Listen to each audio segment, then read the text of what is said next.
This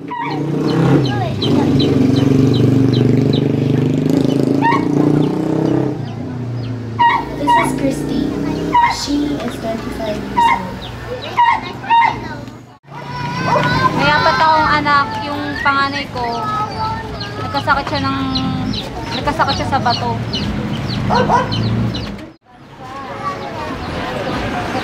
We saw them outside as if they're waiting for something.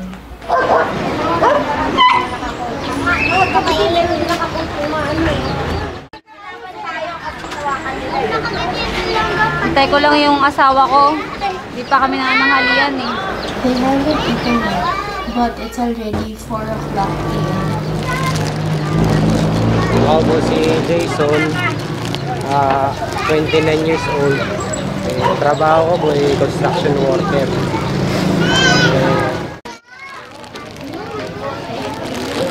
Kuya, ano yung hawak niyo?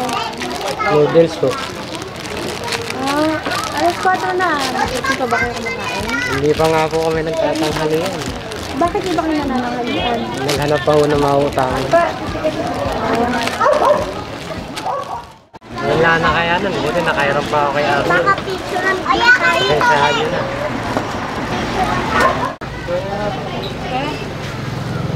Jem, tara. They're already happy even if they only got 2 noodles to eat. We walked with Christine and Jason to look at their house.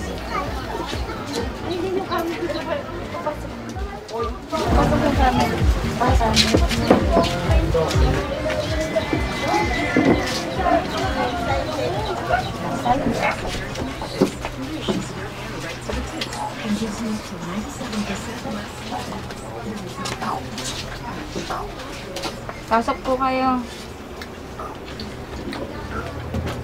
Pasok po kayo sa bahay namin.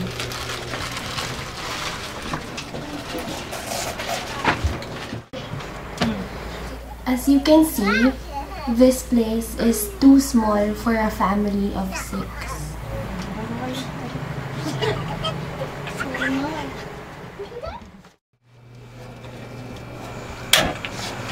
Jason will still cook the noodles for them to have something to eat.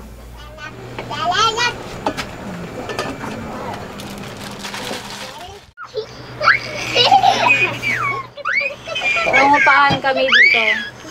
2.5 a month. Kasama na yung tubig, ilaw. Libre gamit naman sa mga appliances dito. Pagluluto. Ayan. Ate, hindi ba kayo nahirapan dito? Hirap. Kaso, kailangan Kailangan magtiis. Ate, paano? Nakakakain ba kayo ng 3 beses sa isang araw? Maswerte na yung makakain ng sa dalawang beses. Ate, saan kayo natutulog? Paano kayo nagkakasya? Dito mismo kami. Maglalatag lang kami ng karton. Tapos, yun na. So, 6 kayo? Lahat kayo nandyan? Kasya naman? Kasya naman. Nagpapagkasya niya naman? Kailangan pagkasyahin. Pag hindi paano matutulog? Ate, may anak ka bang nag-aaral? Sa kanilang 4, may nag-aaral ba? Yung panganay ko. Asan siya? Ano pangalan niya? Jemary. Jemary. So, si Jemary ay anong grade siya? Kinder. So, nakapasok ba siya araw-araw? Bihira, maswerte ng 2 beses. 2 beses lang? Bakit ganun ka ikli yung araw na pinapasok niya? Minsan walang pamasahe. Kaya, kahit kayanin maglakad, wala naman siya kakainin sa school. Pambabaon. So, siya lang yung nag-aaral? Siya pa lang. Yung asawa ko, construction worker lang siya. Then, extra lang. 250 ang sahod niya. Yung 250 na yon, paano ninyong pinagkakasya yon sa isang araw? Diskarte na lang kung paano. Pagkakasya yun. Kasi nga may nag-aaral pa ako. Kailangan pagkasya yun.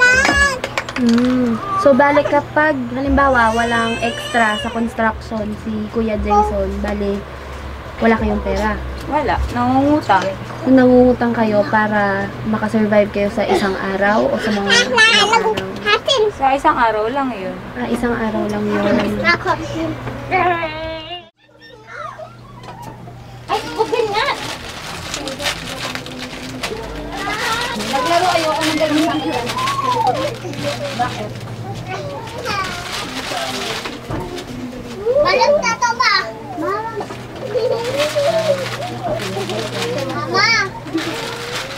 Ate, balot na natin ko.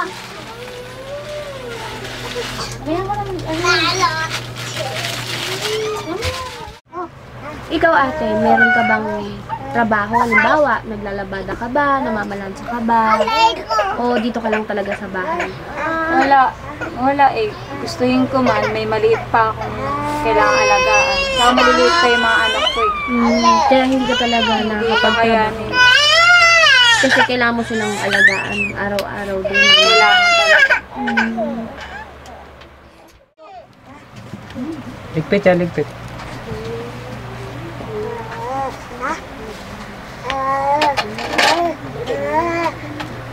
Hmm?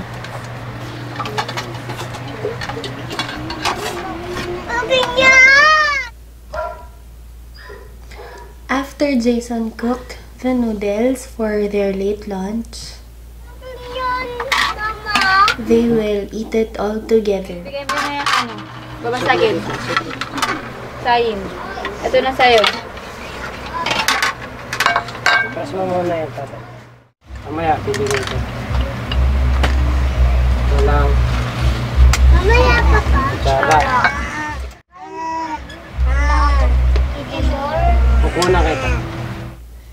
Noodles and rice are their staple food when they have no money. Lang yung noodles. Lalo lang. Kain kayo ha. Ubusin nyo yan. Dito mo muna para lumamig.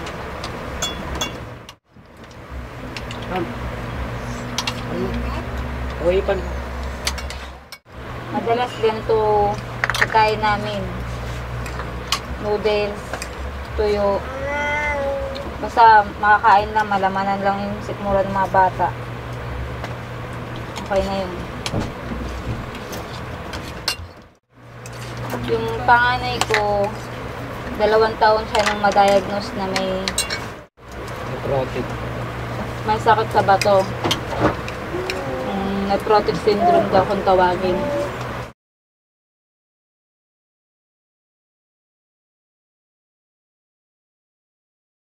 Hindi siya pwedeng masobrahan sa mga ganito, noodles, sa mga alat. Kaso, anong magagawa namin? Kailangan kumain na kami ng ganito. Ito lang kakayanin sa baan namin. Pera namin. Ingat-ingat na lang. Ate, kamusta? Nabusog ba kayo? Nabusog naman. Nabusog naman po. So, bali yun yung tanghalian ninyo. Paano yung hapunan ninyo? Hindi ko lang alam kung pag nagkaroon, meron. Pero sa ngayon, siguro wala. Tubig na lang siguro. Kaya na may mga tubig mga bata. Tubig. Pero, huwag kayong mag-alala kasi ngayong gabi, hindi kayo maghahaponan ng tubig dahil may pinapaabot na tulong ulit sila Sir Mark at saka si Ma'am Rhea para sa mga kagaya ninyong mga pamilyang Pilipino. Ito, Ate Christine, yung cash na galing kay Sir Mark at saka kay Ma'am Rhea. Yan yung tulong na pinapabot nila sa mga kagaya ninyong pamilyang Pilipino. Maraming salamat po kala Sir Mark at saka kay Ma'am Rhea sa tulong. Malaking bagay po to. Makatulong po talaga to sa amin. Pero ate, hindi dyan nagtatapos yan dahil meron pa, bukod dyan sa cash na inabot namin sa inyo, meron kami ipapakita na mga nasa labas para sa inyong mag-anak. So, ready na ba kayo? Tara, tingnan natin. Sige.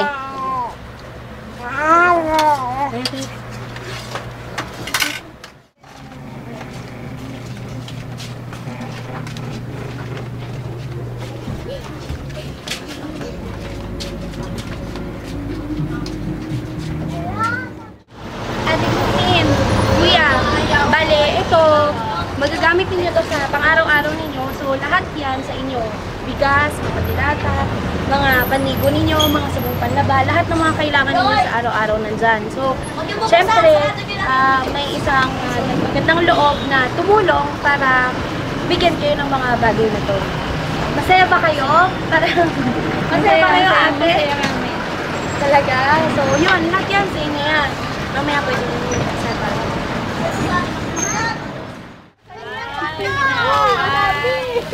Thank you, Sir Mark and Ma'am Rhea, for lending a hand to this family. They are really grateful for the food that they have right now. They have more food to share with each other. And we really hope that this video will serve as an inspiration to other people to help not only this kind of families but other people who are in need.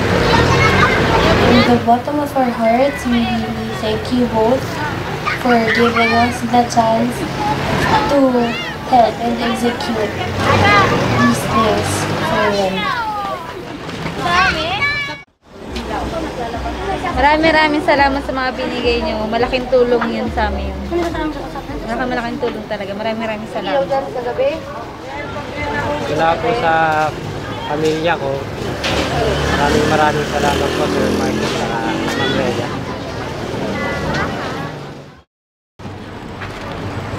Maraming salamat po, Ma'am Rhea, sa Sir Mark.